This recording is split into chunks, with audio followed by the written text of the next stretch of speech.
Halo sahabat, kembali lagi di YouTube channel Poppy Amalia. Bersama saya, Dr. Lisa. Bagaimana kabarnya hari ini? Semoga sehat dan happy terus ya.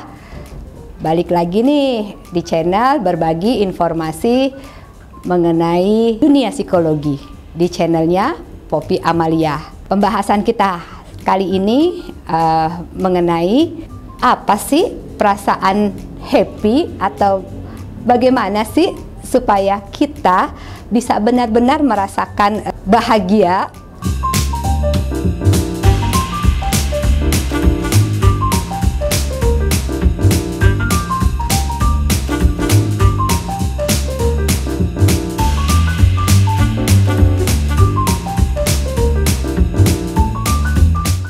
Jadi, perasaan bahagia ini berhubungan terkait erat dengan yang namanya hormon bahagia dopamin.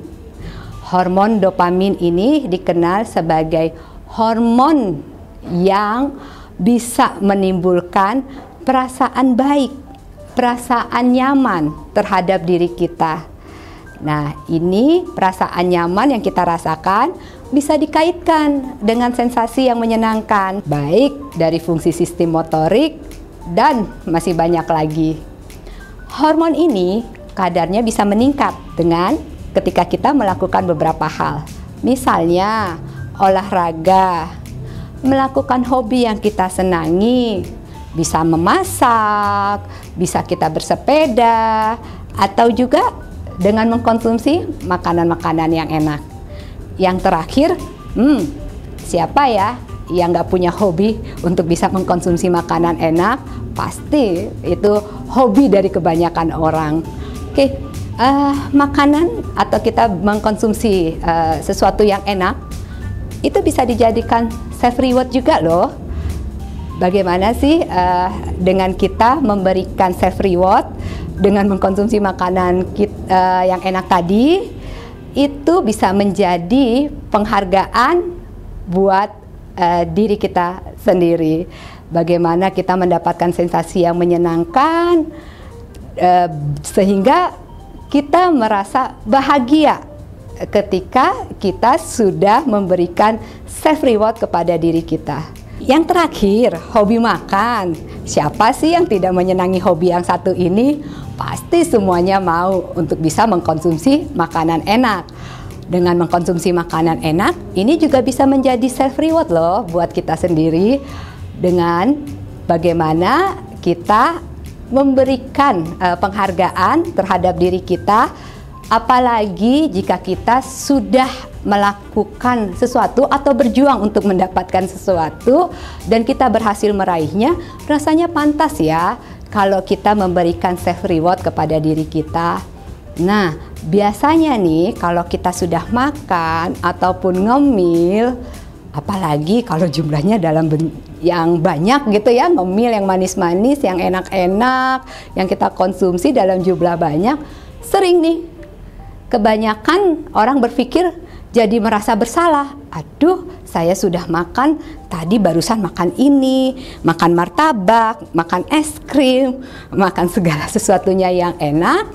Nah, justru dengan makanan yang sesekali kita konsumsi, yang manis-manis ini, yang enak-enak ini, sebenarnya bisa membantu kita untuk terhindar dari apa yang namanya stres. Jadi, faktanya, menurut sebuah penelitian, 72% orang Indonesia menjadikan kegiatan ngemil sebagai momentum untuk mengapresiasi diri atau yang tadi istilahnya kita kenal dengan yang namanya self reward. Ya, jadi ngemil diartikan sebagai sebuah self reward untuk bisa menghindari kita dari stres. Tapi ingat ya, ngemilnya juga jangan terlalu over. Ingat ya, dengan batasannya juga, karena untuk menjaga kondisi tubuh kita agar tetap sehat. Jadi secara biologis, perilaku makan atau ngemil ini bisa menyalakan reward system di otak dan menghasilkan yang namanya tadi itu hormon dopamin. Jadi self reward itu nggak cuma kita belanja, beli apa barang yang kita senangi, lagi barang apa yang kita maui. Dari hal kecil saja self reward itu, dengan tadi kita mau ngemil atau mengkonsumsi makanan enak, itu sudah bisa menjadi apresiasi buat kita menghargai diri sendiri. Ingat, sebelum kita menghargai orang lain, belajarlah untuk menghargai dan mengapresiasi diri kita terlebih dahulu.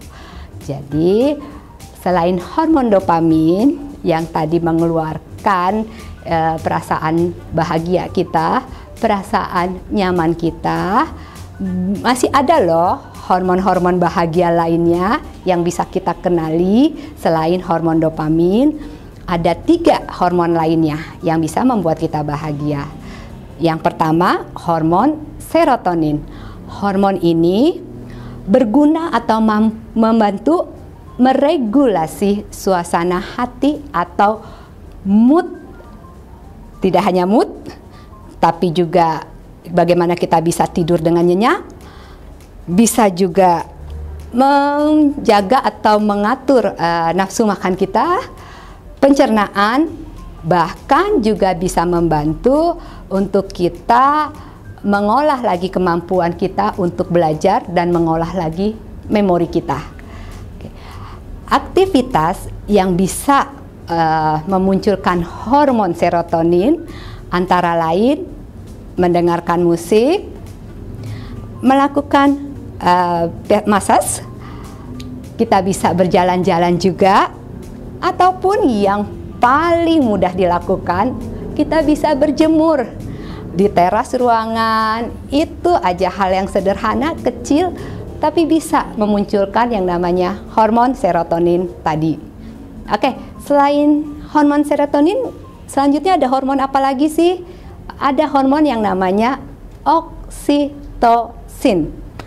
Ini dikenal dengan sebutan hormon cinta. Wah, hormon cinta. Hormon cinta ini merupakan hormon yang penting yang terkait dengan bagaimana ada proses kelahiran, di mana seorang ibu memberikan satu kewajiban untuk menyusui daripada anaknya. Juga ada yang namanya ikatan kuat antara orang tua dan anak. Hormon ini juga bisa meningkatkan yang namanya rasa kepercayaan diri, empati, dan ikatan dalam sebuah hubungan. Biasanya kadar oksitosin akan meningkat melalui afeksi fisik seperti berciuman, bersantai bersama pasangan, serta bercinta ataupun berhubungan yang lebih intim lagi tentunya dengan pasangan kita.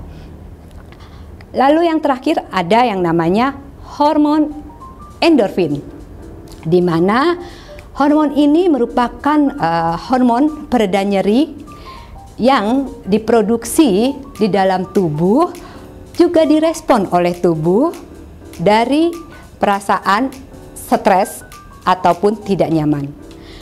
Kadar endorfin biasanya akan meningkat di diri seseorang pada saat dia melakukan sejumlah aktivitas tertentu seperti makan, olahraga, dan bercinta.